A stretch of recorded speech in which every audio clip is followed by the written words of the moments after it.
Hello les amis, je vous retrouve pour une nouvelle vidéo sur le football français et la Ligue 1 et je vais vous présenter le match Strasbourg contre Monaco. C'est un match qui a lieu ce dimanche 10 mars 2024 à 15 h pour le compte de la 25e journée du championnat de France de football de Ligue 1 Uber Eats saison 2023-2024.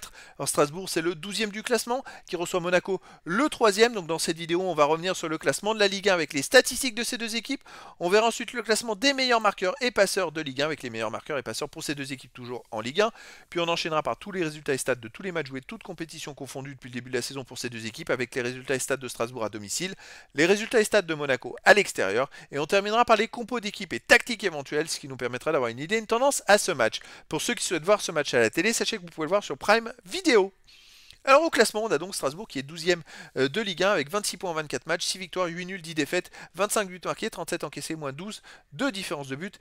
Ils sont dans le bas du classement, ils ont que 3 points d'avance sur le premier barragiste pour la descente en Ligue 2. Donc ils ont besoin de prendre des points. Monaco de son côté est 3e avec 42 points en 24 matchs, 12 victoires, 6 nuls, 6 défaites, 44 buts marqués, 34 encaissés, moins plus 10 de différence de but. Monaco est en tête d'un petit peloton et a 4 points de retard sur le deuxième et maintenant 13 points de retard sur le premier, le PSG.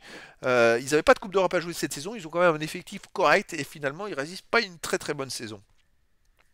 Au niveau des meilleurs marqueurs, on a Ben Yedder de Monaco avec 11 buts. Ensuite pour Monaco, Golovin et Minamino 6, Akliouche et Balogun 5, Zakaria avec 3 buts. Et pour Strasbourg, les meilleurs marqueurs c'est Emega 5, Motiba 3, Bellegarde, Dion et Bakwa avec 2 buts. Pour les passeurs décisifs, pour Minamino de Monaco est à 5. Après pour Monaco, on a Enrique Golovin 4, Balogun Fofana 3, Akliouche 2 passes décisives. Et les meilleurs pour Strasbourg, Angelo 3, Bellegarde qui n'est plus là 2, Delaine avec 2 passes décisives et des joueurs à une passe. Ensuite, les résultats, toutes compétitions confondues cette saison. Strasbourg, 34 matchs joués, 12 victoires, 11 nuls, 11 défaites, 48 buts marqués, 48 encaissés, 0 de différence de but. Alors ils ont eu une très bonne période. C'est vrai que entre le début décembre et puis fin janvier, une équipe qui était très forte. Après, ils ont commencé à enchaîner des défaites. Et c'est vrai que là, surtout en championnat, ils restent quand même sur toute compétition confondue, sur 5 matchs de suite sans victoire, avec 3 défaites et 2 nuls, dont la fameuse défaite au tir au but en Coupe de France à Lyon. Donc Strasbourg, ça va pas trop en ce moment. Monaco, de son côté, 35 matchs joués cette saison, 16 victoires, 10 nuls, 9 défaites. Beaucoup de défaites, hein, franchement. 62 buts marqués, 51 encaissés, plus 11 de différence de but. Monaco n'est pas régulier sur les derniers matchs, ils ont quand même beaucoup de mal à enchaîner, même si bon là ils ont peu de chance, ils ont fait 0-0 contre le PSG en dominant, en ayant beaucoup d'occasions. Mais vous voyez sous l'ensemble des résultats, ils ont du mal à enchaîner 2, 3, 4 victoires de suite.